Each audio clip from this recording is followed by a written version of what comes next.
Growing up as a Sonic fan in the 90s, what made me so fond of Sonic was the obstacles placed in front of him that you, as the player, had to work around. Seeing Sonic run, jump, spin, and roll into robots, and Dr. Robotnik himself, was just so cool. With the ever-growing new cast of characters with each game, it was only natural that we'd encounter a rival for our blue spiky hero.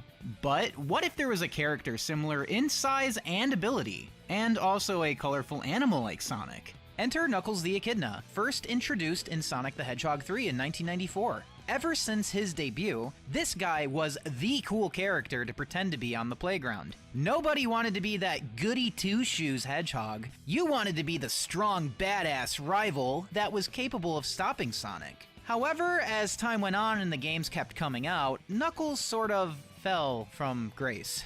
For most of the 2000s and pretty much the entirety of the 2010s, Knuckles' role in the series was reduced so significantly that whenever he did show up, it was clear that this once beloved character was no longer much of a priority, but instead graced with tertiary character energy and was sometimes regulated to nothing more than just comic relief. However, starting with the movies in the 2020s, Knuckles' popularity is back on the upswing again. In this video, I'll be talking about how one of the most iconic and important characters in the Sonic series managed to hit such lows and then bounce right back. Let's get into it.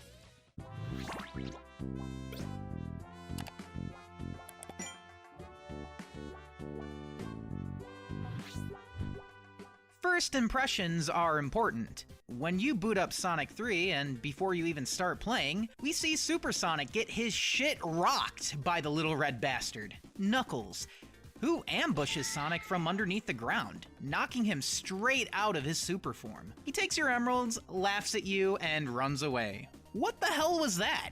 Immediately, you want to know who he is and why he did that to you. But most importantly, you want to beat his ass. And then the game begins. As you play, especially combined with Sonic and Knuckles, which is essentially Sonic 3 Part 2, you keep chasing Knuckles, but it seems like he's always one step ahead of you, setting up traps along the way. Eventually, Knuckles figures out he's getting duped by the Doctor, led to believe that Sonic is the bad guy as Eggman tries to steal the Master Emerald for himself. A giant, powerful gem that Knuckles has dedicated his life to guarding. After finding out that he was lied to by who he believed was his ally, Knuckles immediately switches his allegiance to Sonic. And the adventure ends with the Hedgehog and the Echidna on good terms, and the Master Emerald back in his possession. Sonic 3 and Knuckles, which is Sonic 3 and Sonic and Knuckles combined, is the first Sonic game to really try and tell a story that goes beyond the usual Sonic chases after an evil scientist that's terrorizing the local animals trope. It's somewhat basic and straightforward now, but for the time when it was released, this was a bold endeavor for Sonic, which was a AAA franchise with the power to alter the gaming industry. Similarly, Sonic CD, which just released months prior to Sonic 3, also tried telling a story, even complete with cutscenes, but it was to a much smaller scale, and it was never meant to reach the heights that Sonic 3 was destined to. Until the release of Sonic Adventure in the late 90s, to most of the core audience, Sonic 3 and Knuckles was the final note that Sonic went out on while he was in the spotlight in the early 90s. And what a note it was to go out on. Sonic 3 and Knuckles was massive, innovative, and introduced us to a really badass character that equaled or even surpassed Sonic in coolness. I was a young child during this period, and I remember that Knuckles was everyone's favorite character. Even if he was on good terms with Sonic, he truly was his rival, at least when it came to popularity. For the next 5 years, or the remainder of the 90s, Sonic was pretty much off the map.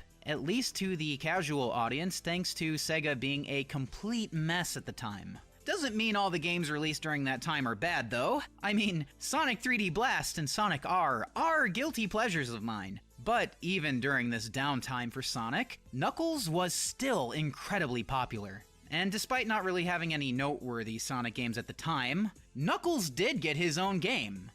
Kind of. In the West, anyway. They just simply put his name in the title. Chaotix, as it's known in Japan, or Knuckles Chaotix in the West, or, well, I mean, I guess it's technically Knuckles' Chaotix, but Knuckles Chaotix rolls off the tongue a little bit better, in my opinion. Either way, this shitty game heavily featured Knuckles and was an attempt to capitalize on his popularity. And it didn't just stop there either. Knuckles was so popular during this time that he even got his own comic series that ran alongside the massively popular Sonic comic series published by Archie for a couple of years. That's how strong the Knuckles name was. And as a kid, I was aware of these comics, and I didn't like them. I didn't like them at all. I thought they were messy, convoluted, and overdramatic. And I'm not just talking about the Knuckles comics either. I'm talking about the Sonic comics too, at least what they quickly devolved into anyway. And I still collected them, as I loved Sonic and I wanted anything Sonic I could get my hands on. There wasn't a lot of merch at the time, especially compared to the variety of merch that we have today. After this long, dark period for Sonic games that lasted practically half a decade, Sonic Adventure would see its release at the tail end of 1998 in Japan and fall 1999 for the rest of the world for the Sega Dreamcast. This was absolutely huge for Sonic. Now that the hardware allowed for characters to speak, we could finally get a more complex look into each character and how they were meant to be depicted. As a kid, I had no idea what Knuckles was even supposed to sound like. Hell, I didn't even know what animal he was supposed to be. I kinda just headcanoned him as a dog. Anyway, Sonic, Tails, and Robotnik all had voices to me due to their prominence in the cartoons. But now I was finally able to hear that Knuckles had a lower, mature voice, at least compared to Sonic. And to me as a kid, that made him even cooler. From the start of Sonic Adventure, we see that Knuckles is pretty much the lone wolf type. He works to retrieve the pieces of the Master Emerald that was broken apart at the beginning of the game. And even though he's on good terms with Sonic in this game, their friendship isn't really fully fleshed out yet. We also learn that Knuckles is actually more gullible than we thought, whose credulous nature was able to be exploited by Dr. Robotnik once again. Having been tricked into believing that Sonic was trying to collect the shards of the Master Emerald he was trying to collect, he didn't hesitate to get into a fight with Sonic. Only once Knuckles sees it for himself that Eggman tricked him does he realize his mistake. This isn't really a big deal to Sonic, and he just teases him about it a little bit. And Sonic continues to treat him warmly after this, but Knuckles acts very standoffish, rather wishing to do things by himself. Even Knuckles' vocal theme of the game touches upon his relationship a bit with Sonic at the time. Quote unquote, "Don't approve of him but gotta trust him. This alliance has a purpose. This partnership is only temporary." This lyric makes it sound like he doesn't really like Sonic at all and only really sees him as an associate to work with for the greater good. But why? Weren't their differences resolved at the end of the last game? Why would Knuckles not approve of Sonic and only reluctantly trust him? I think that this is more of a projection, and the game makes it pretty clear that Knuckles is a sad, confused, and complex character. At the beginning of Knuckles' story in the game, we see him at the Master Emerald altar, contemplating his life, which has been regulated to guarding the Master Emerald. He lives a life of solitude and sits there day after day, and his whole life is dedicated to this duty. Even if nothing happens, he has to sit there the entire time. This poor guy is obviously burdened by this responsibility, and he has nothing but time to think and think and think and think about the life he could be living. This is where his disapproval for Sonic comes in. He doesn't actually disapprove of Sonic, it's more that he's envious of the life that Sonic is able to live. Free like the wind, able to adventure and live his life to the fullest. And after meeting Sonic, Knuckles truly got a taste of what life could be like. And he wishes he could live an adventurous life as well, without being bound to protecting the Master Emerald. Having been dealt this hand makes him angry, confused, and upset. Deep down, I'm sure he really admires Sonic and what he stands for. Knuckles just thinks that he has to be the strong, silent type and not show any weakness or vulnerability. So he treats Sonic and his other friends with a very standoffish attitude.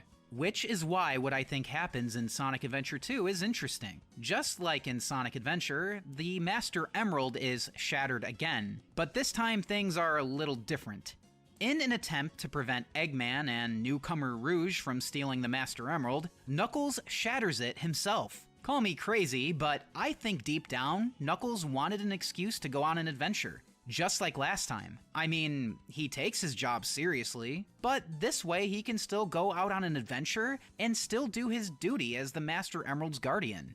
Overall, his disposition this time around is a bit warmer. He not only feels more receptive to Sonic and Tails, but even his rival, Rouge. When Knuckles and Rouge fight in space, Rouge accidentally slips off the platform and is falling toward a pool of lava. And without missing a beat, Knuckles catches her and pulls her back up. This act of kindness moves Rouge, who is also a hard ass, just like Knuckles, mind you, so she writes him off and says he did it just to hold her hand. Knuckles says that he did this to save the Master Emerald shards that she has, but come on. What Knuckles did there was noble. Rouge immediately returns the emerald shards that she found to Knuckles, and after some bickering between the two, Knuckles apologizes for hurting her. He didn't even have to apologize, since she was the one who wronged him first. But it was still incredibly nice of him to take responsibility and do his best to make amends. Honestly, I think both Knuckles and Rouge are a lot alike, and are just terrible at letting down their walls. Bickering is their love language, and this much is clear when Rouge stops herself, looks back at him, and smiles, almost as if her heart fluttered. And look, I'm not a shipper. Pairing characters up with each other has never been my thing. But you can't deny that Sonic Team was trying to cook up some chemistry between Knuckles and Rouge here.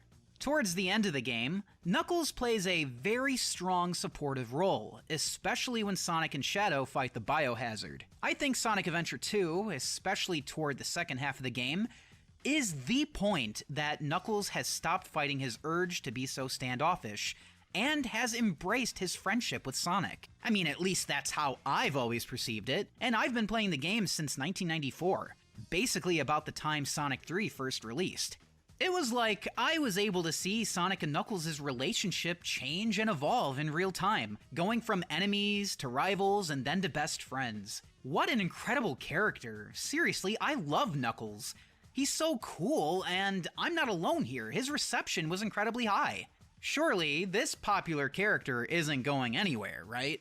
Well, with the next game in the series, Sonic Heroes, Knuckles is back, but something's off. This time our guy has fully opened up and has embraced his friendship with Sonic and Tails, traveling alongside them the entire game, making up the power member of Team Sonic. He's still incredibly badass too.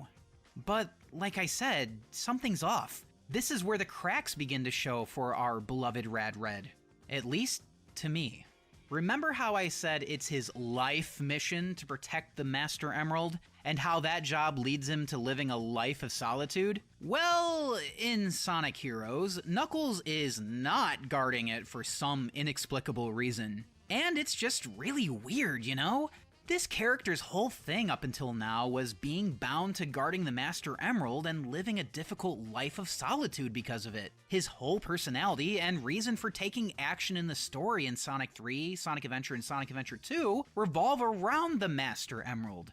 Knuckles only moves if the Master Emerald does, and it's definitely not a part of the plot in Sonic Heroes. So, why did Sega abandon this incredibly important character trait in this game? Knuckles is incredibly popular, and there's only so much they can do with the Master Emerald plot-wise, especially if they're going for something light this time around. The only time the Master Emerald is mentioned is at the end of the game, when Rouge makes an offhand comment about stealing it because Knuckles isn't guarding it like he should be. Seriously, why did he abandon his duty? Did Tails just fly to Angel Island in the tornado, see Knuckles, and ask him if he wanted to go out for ice cream, so Knuckles got whoever the fuck to watch the Master Emerald for him? Well, clearly it's not that important, because if the characters, especially Knuckles, doesn't care about the Master Emerald during the game, then why should we care about the Master Emerald? It's definitely easy to overlook since no attention is brought to it throughout most of the game. But after going from Sonic 3, Sonic Adventure, and Sonic Adventure 2 to Heroes, it's definitely a head scratcher. Oh well, maybe this is just a one-off kind of thing, right? Nuh-uh. Nope. From here, Knuckles is just out and about like any of the other characters, almost as if he doesn't care about the Master Emerald anymore. What happened? Seriously, why build this up about Knuckles and make it an incredibly important plot point if you're just going to abandon it after a couple of games? It wasn't until over a decade later that we actually see Knuckles guarding the Master Emerald again. Well, kind of. It happens in a short comic tie-in to Sonic Forces, where Silver comes to deliver a warning. "Oh good, you are here," he says. Right? It's like even Silver knows that more than half the goddamn time Knuckles isn't guarding the fucking thing. Anyway, none of this was ever in the actual game at all. Later on, though, we do get to see Knuckles exploring Angel Island in a promotional video as a tie-in to Sonic Frontiers. So from here, it's pretty much established that he is on Angel Island with the Master Emerald. I guess he just leaves whenever he feels like it, which contradicts the importance of him not leaving his post in the earlier games.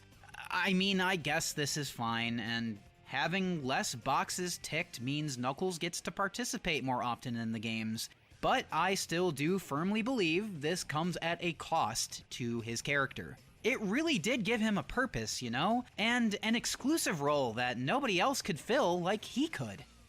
Unfortunately, I think it's just that Sonic Team didn't really want to keep working the Master Emerald into a major plot point for each game. And considering Knuckles is just so popular and he works really well completing the Sonic, Tails, and Knuckles trio, so I suppose that took priority. Keep in mind, I'm only looking at the main game entries of Knuckles here, and not the spin-offs, where the Master Emerald may actually be mentioned here and there. But still, it's only here and there. I think it's absolutely wild that even in spin-offs, the Master Emerald's importance was scaled back in the grand scheme of things. Ultimately, Knuckles has had his biggest character arcs in Sonic 3 and in both of the adventure games. After that, he's ultimately there due to his legacy status as a fan favorite, and him completing the aesthetic with Sonic and Tails. In the classic universe, Knuckles still seems to take his Master Emerald guarding duty seriously. I mean, I guess he does anyway. He'll still leave it to have an adventure with Sonic and Tails, but at least him caring for it is at least shown somewhat. Alright, this is a compromise I suppose I can get behind. By now, you could probably say that it's awfully dumb of Knuckles to leave the Master Emerald, an extremely powerful and valuable gem, sitting all by itself out in the open where anyone could take it if they wanted to. Oh yeah, you could definitely say he's dumb for that, because that's exactly what his personality regressed to, especially in the games that followed. Knuckles, who was once considered the cool, tough guy and just a little bit gullible, was now reduced to comic relief, having his fair share of idiotic moments and gags that came at his expense, just for a cheap laugh. A lot of this happened in most of the 2010s games, and his stupidity was a huge character trait in Sonic Boom. And, you know what? That's actually what I love about Knuckles and Sonic Boom. It's a different universe, and therefore a different Knuckles. And even though it's stated he comes from Angel Island, not once has the Master Emerald been part of his character in this universe. Even though he's dumb as fuck, it's simply because the main cast are simply caricatures of their main game counterparts, and their personalities are exaggerated and turned up to 11, almost as if it's an actual official Sonic parody. Yeah, you know what, that's exactly what it is. The quality of the Sonic Boom games aside, I think Knuckles is very well written here, and actually pretty fucking funny. The main problem here is when this kind of thing affects the main games. Sure, Knuckles isn't what I would imagine to be a straight-A student, but he's still quite smart in his own way, as demonstrated plenty of times early on, especially with him being able to stay one step ahead of Sonic when he was an antagonist. Most of his stupidity actually results from his naivete, caused by his life of solitude, missing out on developing basic interactions and social experience that he really should have gained at an early age, but never really got the chance to. Basically, it's at no fault of his own. I think it's actually quite understandable why Knuckles would be so trusting of one of the first few people that are able to put up a convincing story, even if they are a bit fishy. On top of that, he's a real hothead. So it explains why Eggman is able to get in Knuckles' head and exploit that naivete, even multiple times. Knuckles is just trying to do what he, in his heart, thinks is for the best. So, how was this dumb Knuckles received in the fandom? Even though I really like Knuckles, he was never my favorite character, but it sure was disappointing to see him fall to such lows after being built up as this cool and strong badass. I wasn't alone in this sentiment either. I know plenty of people who still consider Knuckles their favorite character, and they conveniently ignore the games that portray him in a lesser light. He was able to be the Resistance's leader in Sonic Forces, so I suppose that's a step in the right direction for him, and in Sonic Frontiers, he finally admits that he envies Sonic's carefree lifestyle, and he wishes he could explore the world just like him. Alright, you know what? Cool. That's definitely a huge step in the right direction. Maybe now we can figure out a way he can actually do that and have the Master Emerald be protected. That would be a great way to take him going forward. And it would definitely add more layers to his character, which is something he has needed for a very long time. However, what really made Knuckles bounce back, especially in the public eye, was the Sonic the Hedgehog 2 movie. In this movie, he's competent, tough, means business, and he is so fucking cool. His naivete is also a huge part of his personality here, and he does have his moments of being dumb, but his whole personality doesn't revolve around him being a stupid prop. I think Knuckles is incredibly balanced in the movie franchise. So far. We'll see how he's handled in Sonic 3 now that his arc is over. I do worry that he may be reduced to being just the dumb tough guy like in the games now that Shadow is there taking the spotlight as the new cool badass rival, especially now that it's just a little deeper than a misunderstanding with our protagonist. Only time will tell, but I have my fingers crossed that they won't do our boy wrong. Either way, Sonic Movie 2 has done incredible things for Knuckles. Not only is he considered cool again, but like I said, he's getting his own TV show. This sort of mirrors the late 90s with how he was so popular that he was able to get his own comic series. So it's really cool to see a return to form, even if it's brief. I just hope that the people that have the final say in how his character is handled actually understand why Knuckles resonates with so many, and why he's a fan favorite. Knuckles, to me, is the first character in this series to have a compelling story. He's the first one to have a huge character arc in the main games, starting out as a competent antagonist turned friend that the protagonists would trust with their lives.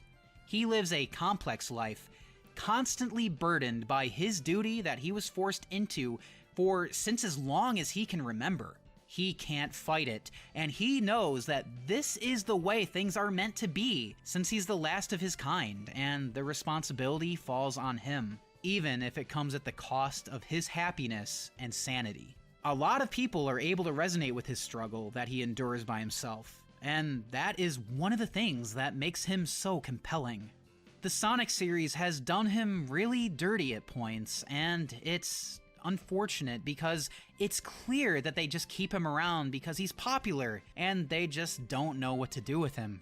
Well, maybe it's not that they don't know what to do with him, it's more like they don't really want to do anything with him. It's so frustrating, but I'm incredibly happy that it seems things are bouncing back. I will keep on cheering for Knuckles, as he is definitely one of the coolest characters in the Sonic franchise who deserves better.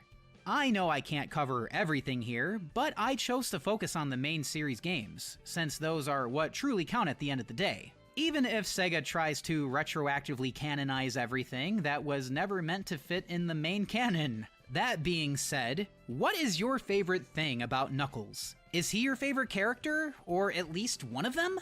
If so, or if not, let me know down in the comments below, and I'll see you guys next time. Matane!